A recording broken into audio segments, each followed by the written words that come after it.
네, 오늘 우리에게 주신 하나님의 말씀 마태복음 13장 31절부터 35절까지 말씀 보겠습니다. 네. 마태복음 13장 31절부터 35절까지 말씀.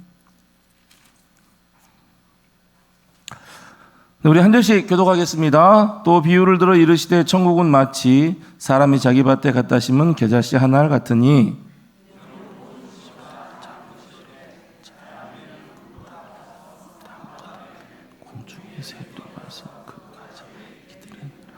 또 비유로 말씀하시되 천국은 마치 여자가 가루 서말 속에 갖다 넣어 전부 부풀게 한 누룩과 같으니라.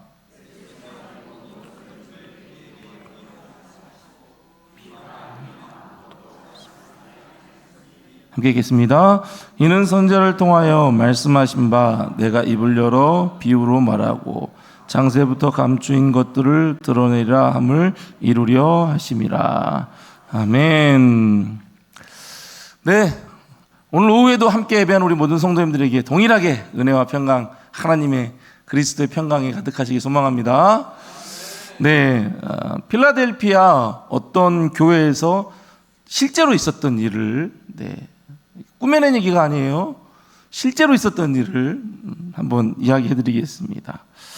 이 필라델피아의 한 교회에 주일학교가 갑자기 이렇게 부흥을 하게 됐어요. 그래서 숫자가 많이 오게 됐죠. 그런데 그 중에 이제 어린 여자아이가 이 교회에 왔는데 너무 사람이 많아서 예배당에도 들어가지도 못하고 또 선생님들도 이 아이를 전혀 신경을 쓰지 못한 거예요. 너무 예배당이 비좁고 학생 숫자도 많다 보니 뭐 선생님들도 그렇고 친구들도 그렇고 아이에게 관심을 기울일 수 있는 여유가 지금 너무 없는 거예요. 그때부터 이 소녀는 생각을 했어요. 어떻게 할까? 계속 교회는 가는데 예배당은 못 들어가요.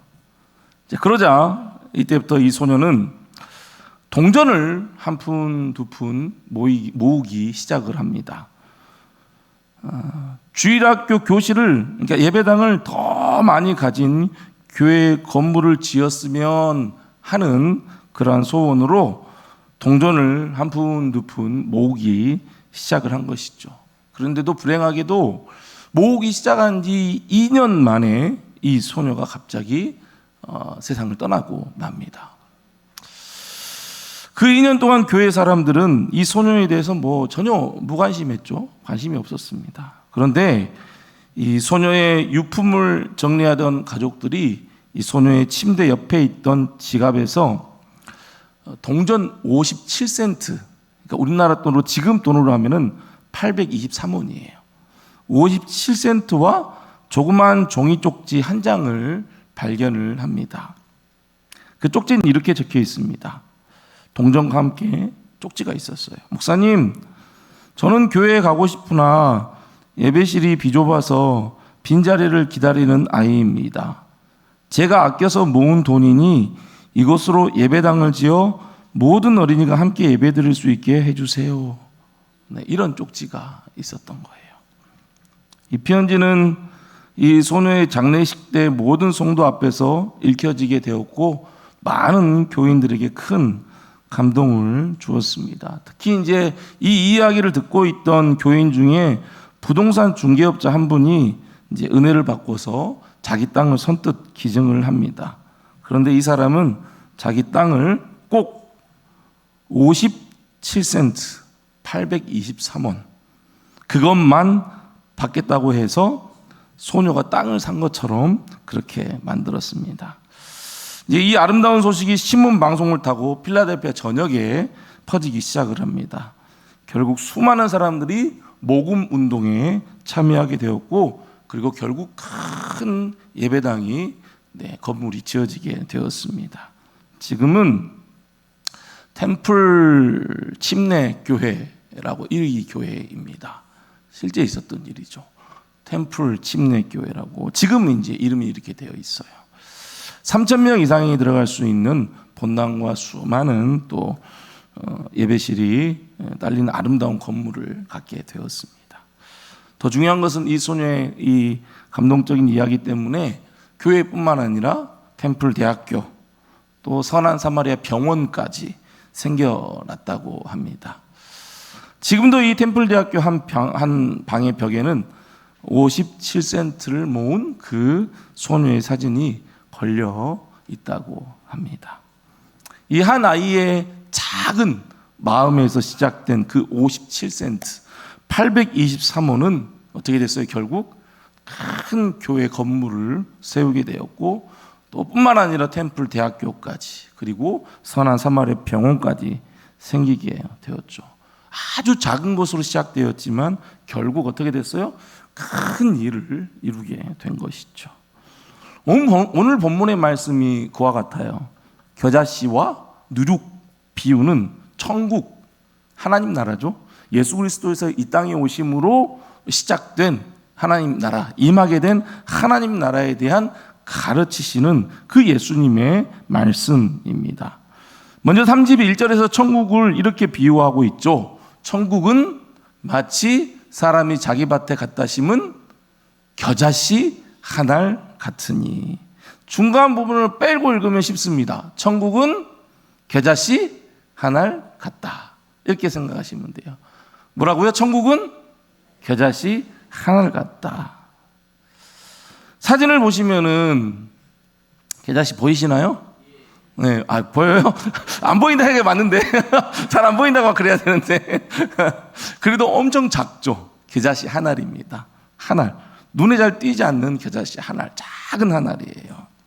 그만큼 작은 거예요. 이 작은 겨자씨 하나는 실제로 심어지고 1년 사이에 어느 정도 크기의 나무가 자라게 되는가. 네, 사진 한번 보여주시면은 네, 이 정도 나무로 크게 3m, 4m 정도 크기의 나무가 됩니다. 겨자씨 조그마한 그 씨가 이렇게 큰 나무를 이루게 되는 것이죠. 그래서 저 나무에 공중의 새들이 와서 거기에서 앉기도 하고 둥지를 트기도 하고 쉬기도 하고. 이게 그냥 겨자씨 하나를 얘기하는 게 아니라 예수님께서는 이게 뭐다? 천국이다. 이게 하나님 나라다. 이게 내가 가져온 하나님의 나라의 특징이다 말씀하고 있죠.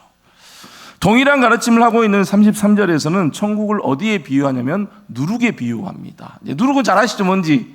네, 누룩은 잘 아실 거예요. 함께 한번 읽어보겠습니다. 시작. 천국은 마치 여자가 가루 서말 속에 갖다 넣어 전부 부풀게 한 누룩과 같으니라. 아멘. 가루 서말하면은 보통 22리터 정도 된다고 합니다. 그러니까 1.5리터 음료수병에 생수병에 20개 정도 된다 생각하면 되죠. 그 정도 양이에요. 근데 그 22리터 정도의 가루, 이 가루 서말, 거기에 누룩은 아주 미미한 양이죠. 가루와 누룩을 비율을 1대1로 한가요? 그러진 않죠. 네, 이 정도 있으면은 거기에 누룩은 아주 조금 들어가는 거잖아요. 아주 적은 양의 누룩이 들어갑니다. 그런데 그 적은 양의 누룩이 들어가면은 그 가루가 어떻게 돼요? 이렇게 부풀어 오르잖아요. 이렇게 부풀어 올라요. 네, 반죽되는 그 가루에 들어간 누룩은 사람의 눈에 잘 보이지 않아요. 아주 적은 양입니다.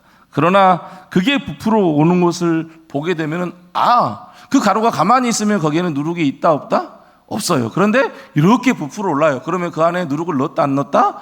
알 수가 있죠. 저기 누룩을 넣었구나. 천국이 그렇게 많은 양의 가루를 부풀게 하는 적은 양의 누룩과 같다. 이것을 말씀하고 있어요. 서두에 말씀드린 그 애화와 이 두 비유에서 찾을 수 있는 특징이 있죠. 뭐냐면은 그것은 52센트의 아주 적은 돈, 그리고 씨 중에 가장 작은 씨, 그리고 누룩은 누룩인데 아주 적은 양의 누룩. 이게 특징이라는 거예요. 처음에는 그렇게 잘 눈에 띄지 않은 것입니다. 적습니다. 미미합니다. 아무런 힘이나 능력이 없어 보입니다. 정말이죠. 이만한 씨 하나 그냥 던져놓으면 누가 와서 밟아도 누가 말하지도 않을 그만큼 미미한 거예요. 하지만 52센트는 결국 큰 템플 침례교회를 세우게 되었고 대학교와 병원을 세우게 됐죠. 작은 겨자씨는 큰 3-4m 되는 나무가 되었고, 적은 양의 누룩은 많은 양의 가루에 들어가 그것을 이렇게 부풀게 하였죠. 천국이, 하나님의 나라가 그와 같다는 것입니다. 예수님께서 이 땅에 오심으로 시작된 하나님의 나라, 그것은 하나님의 통치죠. 하나님의 다스리심입니다. 그 하나님의 나라, 천국은 처음에는 정말 미미해 보였습니다. 초라해 보였죠. 이 땅에 오신 예수님, 어디에 태어나셨어요? 어디에서? 베들레헴 마구간에서 태어나셨습니다. 구유에 누이셨죠. 그리고 예수님께서는 목수의 아들로, 그야말로 낮은 지위와 신분을 가진 시골 마을 갈릴리 사람들, 예루살렘에 있는 그 도심에 있는 사람들은 갈릴리 사람, 저 시골 촌뜨기라고 그렇게 진짜 얘기했어요. 무시했어요. 그런 갈릴리 사람으로 태어나셨어요. 예수님께서는 공생의 기간에 예수님과 12 제자들의 무리는 다른 바리새인과 서기관들, 유대 장로들의 무리들과는 비교가 되지 않을 만큼 작고 보잘것없는 모습이었습니다. 제자들은 왕족이나 귀족 출신이 아니죠. 어부였습니다. 세리, 열심당원, 낮은 계층의 사람들이었어요. 아주 낮은 계층의 사람들이었습니다. 상류층에 속한 지식인들과 정치인들은 예수님을 무시하거나 배척했죠. 죽이려고 했죠. 수도인 예루살렘은 예수님께서 있는지 없는지 상관없이 그냥 잘 돌아가고 있었습니다. 당시 로마 제국은 갈릴리에서 일어나는 예수님의 움직임을 알고 있었지만 그렇게 주목할 필요가 없다고 생각했습니다. 마태복음 8장 22절에서도 예수님께서는 이렇게 말씀하시죠. 여우도 굴이 있고 공중의 새도 거처가 있을 때 인자는 머리둘 곳이 없다. 인자는 머리둘 곳이 없다.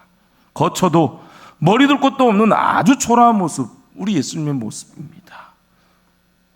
예수님은 왕처럼 이 땅에 오지 않았어요. 아주 마구간에서 아주 초라하게 태어나셨죠. 목수의 아들로 갈릴리 지방에서 그렇게 사셨어요. 이 모습은 당시 유대인들이 바라는 하나님 나라, 그 하나님 나라를 가져올 메시아, 그 당시 유대인들이 바라는 메시아, 그들이 기다리던 메시아의 모습은 전혀 아니었습니다. 전혀. 요한복음 말씀에서 계속 제가 말씀을 드렸잖아요. 유대인들이 원하는 그런 메시아는 이런 모습이 전혀 아니었습니다. 그들이 생각하는 메시아, 왕의 모습이 아니었습니다. 오히려 예수님께서는 세리와 죄인들과 낮은 자들과 병든 자들과 함께 교제하며 함께 식사하며 그들을 고치시고 치유하시는 그러한 예수님이셨죠. 예수님께서는 유대인들의 그 왕이 되신 것이 아니라 그 유대인들의 십자가에 못 박으라, 십자가에 못 박으라 외침대로 예수님께서는 십자가에 달려서 못 박혀 죽으셨습니다. 아무 힘과 능력이 없는 것처럼 죽으셨죠. 세례 요한도 처음에는 예수님을 향해서 보라, 하나님의 어린 양이다, 그렇게 세례 요한도 반겼어요. 그런데 예수님께서 하시는 여러 가지 일들을 보고 행동을 보니까 예수님께 제자들을 통해서 당신이 그분 맞습니까? 당신이 메시아가 맞습니까? 아니면 우리가 다른 사람을 기다려야 합니까? 세례 요한도 이렇게 의심이 들 정도로, 의심의 말을 할 정도로 그런 예수님의 모습이었죠. 이처럼 하나님 나라 천국은 처음에는 정말 미미해 보였습니다. 초라해 보였습니다. 하지만 지금의 모습은 어떻습니까? 지금의 모습은 초라한 베들레헴 마구간에서 태어난 예수님, 그렇게 미미해 보이는 하나님의 나라가 퍼져서 어디까지 왔어요? 지금 우리에게까지 왔잖아요. 네. 그 갈릴리, 그 베들레헴 그쪽 지역에 그 초라하게 나신 예수님, 그 시작된 하나님의 나라가 확장되어서 한국이라는 땅에 전남, 담양군, 대전면 이곳에 있는 사시는 우리들에게까지 이 복음이 들어오게 되었어요. 확장되어서. 그리고 결국 요한계시록 11장 15절에 하나님 나라가 어떻게 이루어질 것인가 말씀하고 있습니다. 함께 읽어보겠습니다. 시작. 일곱째 천사가 나팔을 불매 하늘에 큰 음성들이 나서 이르되 세상 나라가 우리 주와 그의 그리스도의 나라가 되어 그가 세세토록 왕노릇 하시리로다 하니. 아멘.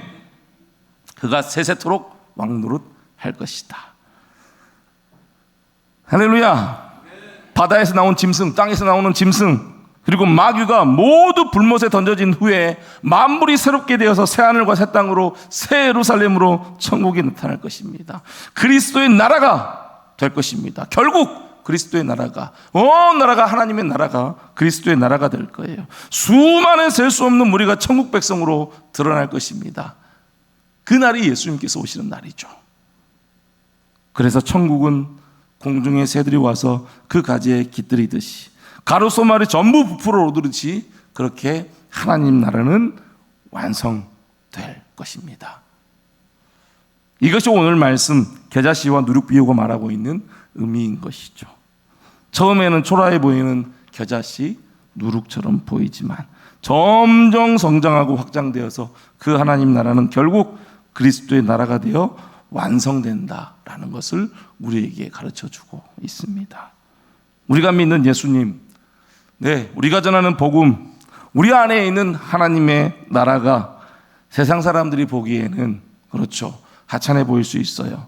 보잘것없어 보일 수 있어요. 아무것도 아닌 것처럼 보일 수 있어요. 어리석은 것처럼 보일 수 있습니다. 그래서 바울은 고린도서 1장 23절에서 이렇게 고백하죠. 우리는 십자가에 못 박힌 그리스도를 전하니 유대인에게는 거리끼는 것이요 이방인에게는 미련한 것이로되. 유대인에게는 거리끼는 거예요. 유대인들, 그들이 가지고 있는 율법으로는, 그들이 가지고 있는 유대 사상으로는 예수 그리스도의 복음이 거리끼는 거예요. 이방 나라 사람들에게는 자기들이 믿는 이방 우상들과 이방 신들에 비해서 이 예수 그리스도의 복음은 정말 미련한 것처럼 보여요. 왜요? 믿으면 구원받으니까. 이거 하나예요. 너무 미련해 보이는 거예요. 그렇게 거리끼고 미련해 보이는 거죠.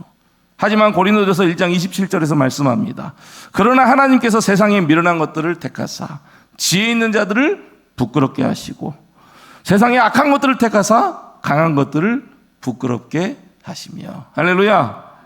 세상 사람들을 보기에는 미련해 보이고 약해 보이고 거리끼는 것이지만 하나님께서는 그런 우리 그리스도인들을 통해서, 그 복음을 통해서 세상에 지혜 있는 자들을 부끄럽게 하십니다.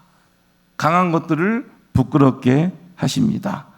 지금도 그렇게 하나님께서는 그렇게 하나님 나라를 확장해 나가고 계심을 여러분 믿으시기 바랍니다. 그렇게 하나님 나라를 확장해 나가는 가운데 누가 있어요? 누가 있어요? 하나님이 계시죠. 뿐만 아니라 또 누가 있어요? 우리가 있는 것입니다. 그 하나님 나라를 확장해 나가는 가운데 바로 우리가 있는 것이죠.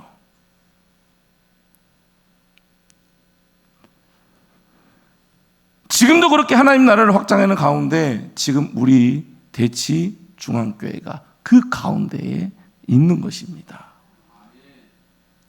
미미해 보이는 하나님 나라가 우리에게 들어왔으며 이제 하나님께서는 그 하나님 나라를 지혜 있다고 생각하고 강하게 생각하다고 생각하는 그 세상 사람들에게 우리가 계속해서 전하기를 원하시죠. 우리를 통해서 계속해서 하나님 나라는 확장해 나가십니다. 하나님께서는 먼저 택함 받은 우리를 사용하셔서 그 하나님 나라를 확장해 나가신다는 사실 여러분 잊지 마시기 바랍니다. 올 한 해도 이 하나님 나라를 확장해 나가기 위해서 그 하나님의 사역에 함께한 우리 모든 성도님들에게 정말 하나님을 대신해서 감사의 말씀을 전합니다. 정말 감사합니다. 앞으로도 우리가 해야 할 일은 하나예요. 하나님 나라를 확장해 나가는 것입니다. 우리가 할 일은 하나님의 뜻인 하나님 나라를 점점 더 확장해 나가는 것입니다. 세상 사람들이 보기에는 약해 보이고 미미해 보이고 어리석게 보이는 그 복음, 우리 교회일 수도 있지만, 그렇지만 그 복음과 교회가 소망이며 능력임을 믿고 그 복음을 전하면서 또 교회 안에서도 여러 가지 사역하면서 사람을 세워가면서 선교를 통해서 각자의 삶 가운데 그리스도인의 삶을 잘 드러내므로 여러분 그 하나님의 나라를 확장해 나가시기 바랍니다.